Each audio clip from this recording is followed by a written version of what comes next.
Good morning.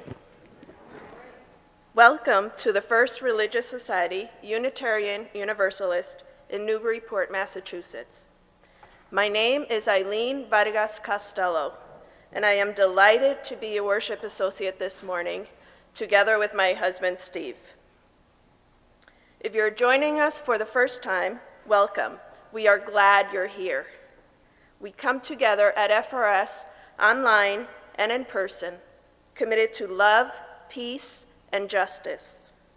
Our mission and our invitation to all of you is to come as you are, journey together in love, act with courage, transform our world. If you're worshiping online and would like to access this morning's order of service, please click on the link just below the Livestream window. Please join us after today's service for a pie social to celebrate summer. I believe it's going to be outside. Please note that services will not be held in the month of August to give the staff a well-deserved break. We will worship together on August 27th in Hampton Falls with Reverend Rebecca preaching. Thank you. It is good to be together.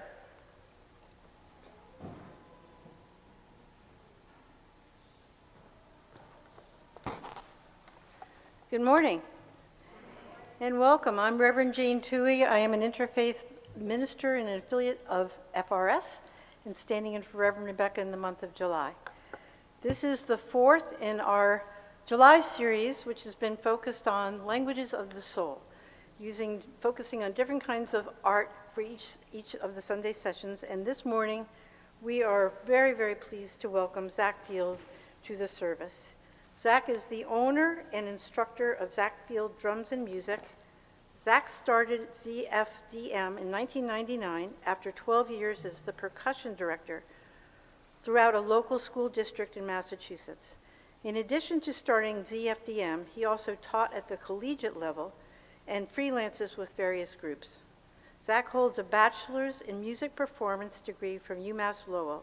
He is the founder of the Plum Island Pan's Steel Drum Band, the Gong Meditation Project, and the creator of drum teaching software, Drumroom. He has offered annual Gong meditation services here at FRS for many years. I think it's 12, is that right, Zach? Yeah, so we are so grateful to have him with us today. You are faithfully called to worship. Please join in saying our chalice lighting words as Steve lights the chalice. The words can be found in your order of service. We gather this hour as people of faith with joys and sorrows, gifts and needs. We light this beacon of hope, sign of our quest in celebration of the life we share together. Each week, we also light 2 candles apiece representing 2 places on earth we lift up and remember as sacred encounters with our world. There are untold numbers of places on earth that need peace. These 2 we hold especially close in this service and throughout the week ahead. After each candle is lit, I will invite you to respond by saying peace, soul, shalom. Our first candle is lit for Syria and for refugees living in camps in the northern part of Syria near the Turkish border. In these camps, their humanitarian aid from the United Nations has been cut off by order of the Turkish government. These refugees are completely dependent on aid from the United Nations. With their access road for aid delivery cut off, they are facing water deprivation, heat exposure, and starvation. We pray for relief for their suffering. To this we respond, peace, soul, shalom. Our second candle is lit for Florida and southern Florida and the coastal waters off Florida. We light a candle of gratitude for Carrie O'Neill, who is the senior coral reef specialist. She and her colleagues are finding ways to transfer thousands of coral specimens from offshore nurseries to shore labs, because the Florida reefs have officially now reached the highest level of alert for coral bleaching. For all who are working hard, innovatively, and collaboratively to save sea life, we say prayers of gratitude. To this we respond by saying, peace, soul, shalom. Please rise in body or spirit and join now in singing our hope opening hymn, number 86, Blessed Spirit of Life, in your gray hymnal.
Please remain standing for our affirmation of faith, followed by the doxology.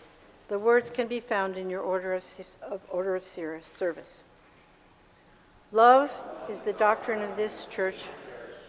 The quest of truth is its sacrament, and service is its prayer. To dwell together in peace, to seek knowledge and freedom, to serve humankind in fellowship, to the end that all souls shall grow into harmony with the divine. Thus do we covenant with each other and with God.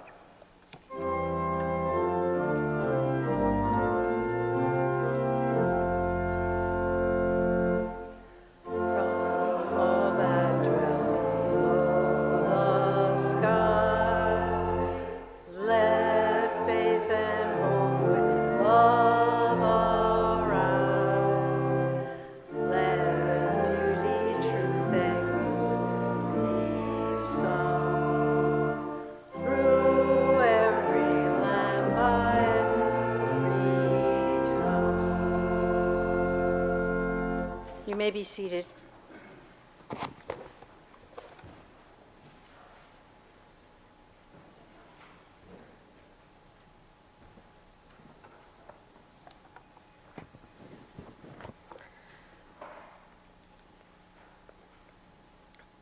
The generosity of our community is an essential ministry that supports the work of the church both in Newburyport and beyond. Each week, 50% of the Sunday offering not designated as a pledge goes to a local community partner engaged in important efforts to transform our region. The July shared collection goes to support Community Action, Inc. Community Action, Inc. provides resources and opportunities for individuals, families, and communities to overcome poverty. Programs include adult education, care for children, food and clothing, fuel, energy, and housing. CAI envisions strong, thriving communities free of poverty. Their programs serve Amesbury, Boxford, Georgetown, Groveland, Haverhill, Merrimac, Newbury, Newburyport, Rowley, Salisbury, and West Newbury. In order to give online, please use the link in your order of service. You can also make a contribution by text, and of course, you can always mail a check to the church as well. Thank you. The offering will now be gratefully received.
Each week, we lift up the joys and sorrows of our beloved faith community. Holly Cashman, our pastoral care associate, will light the candles. If you would like to share a joy or sorrow to be read in this service, you can always send an email to betweenus@frsuu.org or write in the book located in the vestibule.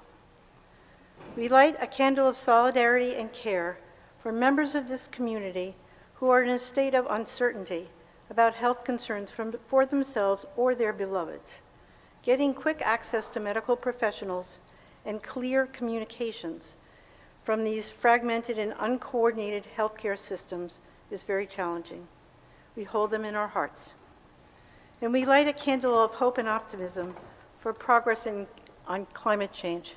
Throughout the month of July, the national news and the international news, as I'm sure you've noticed, has been so dominated with stories of one after another of climate change-related disasters. I felt a need to find some progress and to focus this morning a little bit on some of that progress. So this is a candle of hope and optimism for progress on climate change. Last year, worldwide spending for carbon-free energy passed $1 trillion. That means that for the very first time ever, we spent as much on clean energy as we did on fossil fuels. Renewables' share of global power generation mix is now forecast to rise from 29% in 2022 to 35% in 2025. Adapting to climate change requires believing that we can. For this, we light a candle of hope. And we light one final candle representing all of those joys and sorrows, though unsaid, which are held in just as much love and care.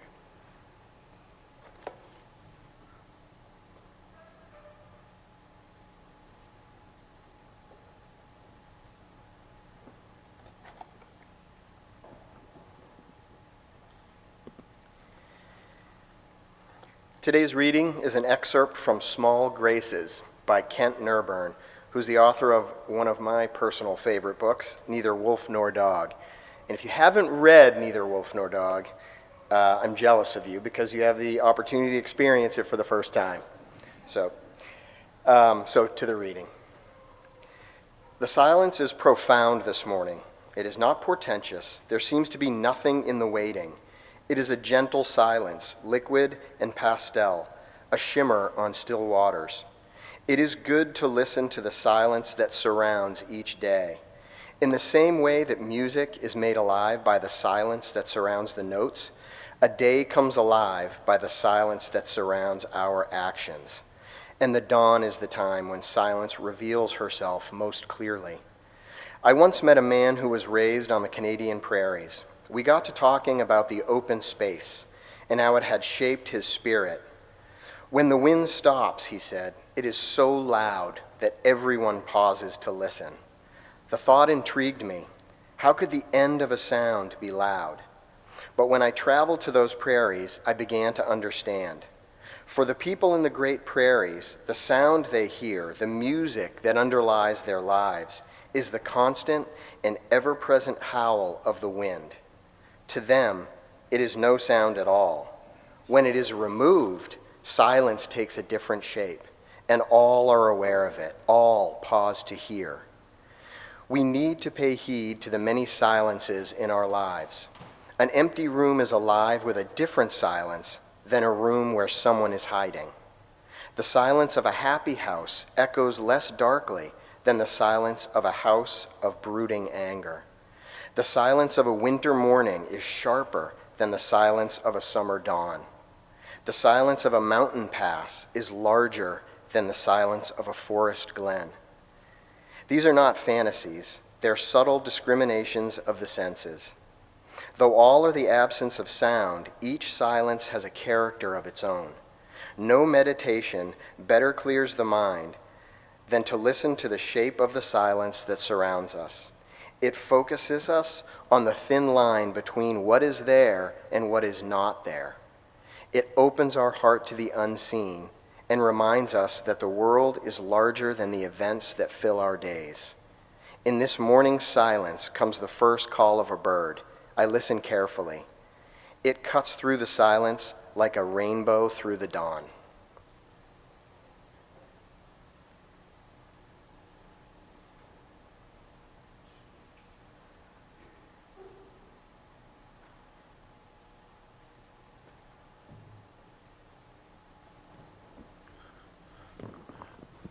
Good morning. How's everybody doing? Great. All right, so I come into these situations unprepared. Because if I prepare too much, if I write something down, it sounds like I'm reading it, right? So, but I have thoughts coming into these meditations that I like to share before I do this meditation, and I don't claim to be anything other than a musician, a teacher, and a business owner, and just constantly searching for ways to better my life and the ones around me, right? I'm not a healer, or I don't know, I just try to figure it out, just like the rest of us. So I've been doing this here for, like we said, maybe like 12 years or so.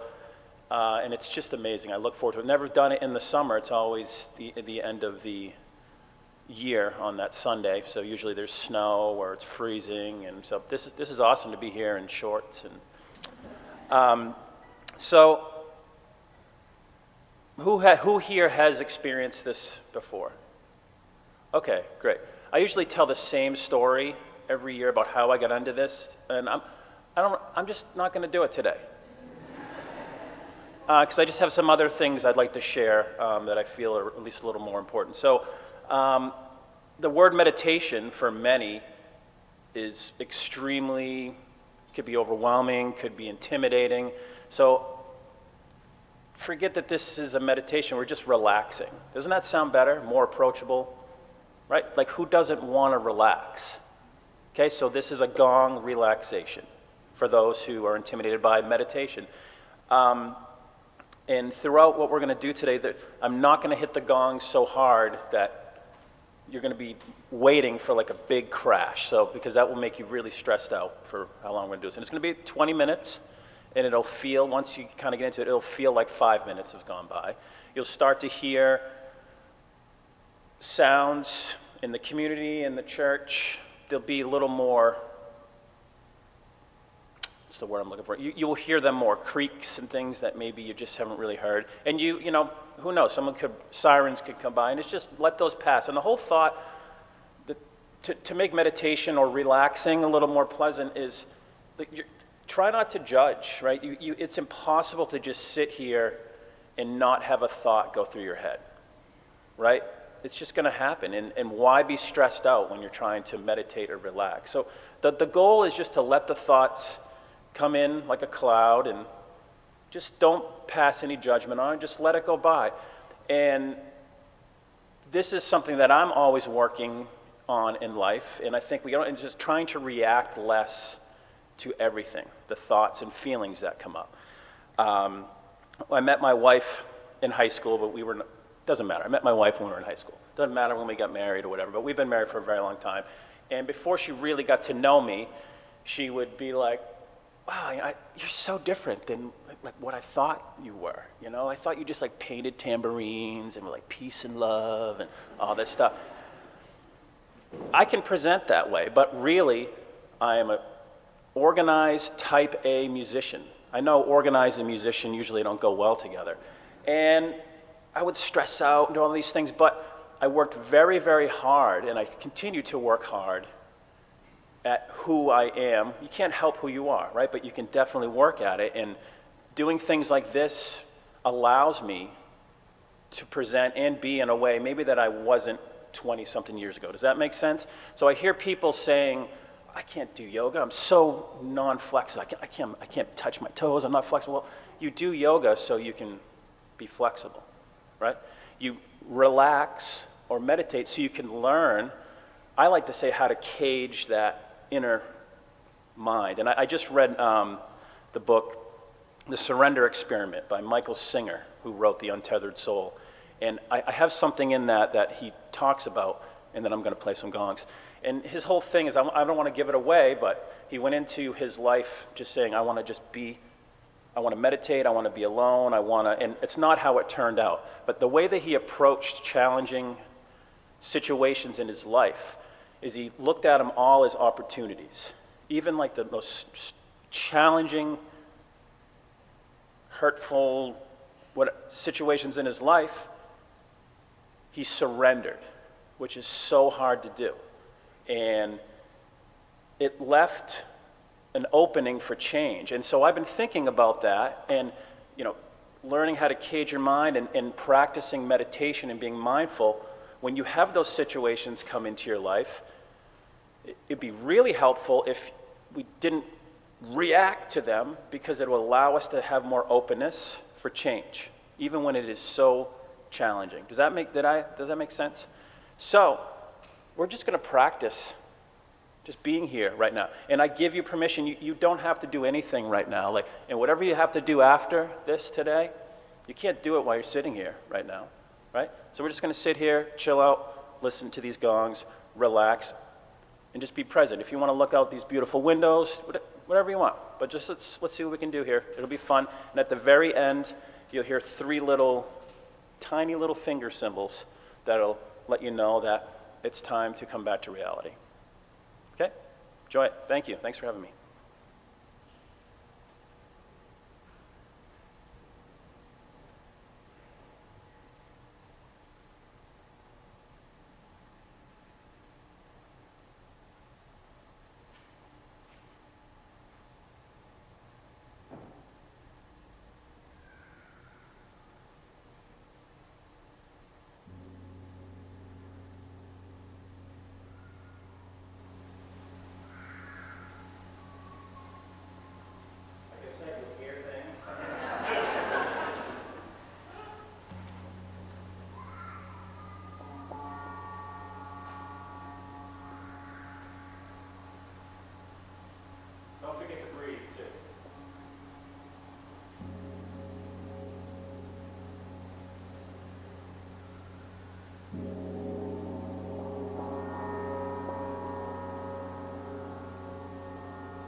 Thank you so much, Zach.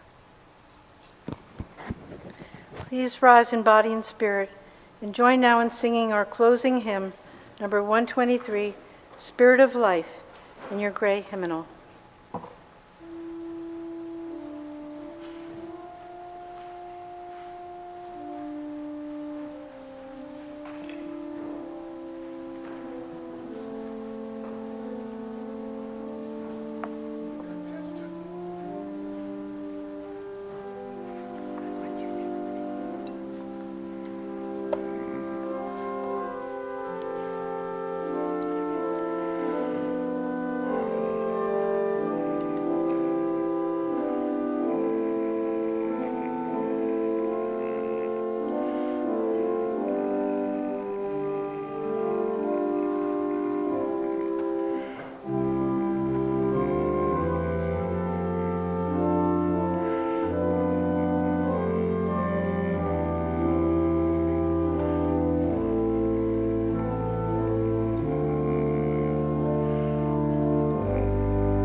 Please remain standing and join in saying our unison benediction as Steve extinguishes the chalice.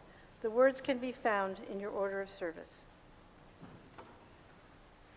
May the love which overcomes all differences, which heals all wounds, which puts to flight all fears, which reconciles all who are separated, be in us and among us, now and always. We need to pay heed to the many silences of our lives. The words of Kent Newburn contain an invitation to each one of us. Think about your own daily life. When and where are those silences? What are the shapes, the tones, the timing of the many silences in your life? Perhaps these silences may serve as opportunities for wordless prayer. By wordless prayer, I mean simply being aware of and open to the beauty of creation around you, and being aware of and accepting your kinship with all the other creatures and forms of creation that are manifestations of Spirit's beauty and presence as you are. I bless you, and in the weeks ahead, may you notice these silences, cherish them, and perhaps even extend them. May you rest in silence, and may you know that you belong and that you are deeply loved. Go now in peace and return in great joy.